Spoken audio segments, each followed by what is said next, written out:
రంగుల కొంగు నిండుగా కప్పి వస్తుంటే నువ్వు దర్గకి అల్లా పిలిచిండా అనిపించనే పిల్ల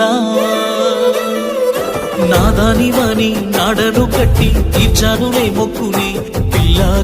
రంగుల కొంగు నిండుగా కప్పి వస్తుంటే నువ్వు దర్గకి అల్లా పిలిచిండా అనిపించనే పిల్ల నాదాని వాని నాడను కట్టి తీర్చానులే మొక్కుని పిల్ల రంగుల కొంగు నిండుగా కప్పి వస్తుంటే నువ్వు దర్గకి అల్లా పిలిచిండా అనిపించనే పిల్ల నాదాని వాని నాడను కట్టి తీర్చానులే మొక్కుని పిల్ల రంగుల కొంగు నిండుగా కప్పి వస్తుంటే నువ్వు దర్గకి అల్లా పిలిచిండా అనిపించనే పిల్ల నాదాని వాని నాడను కట్టి తీర్చానులే మొక్కుని పిల్ల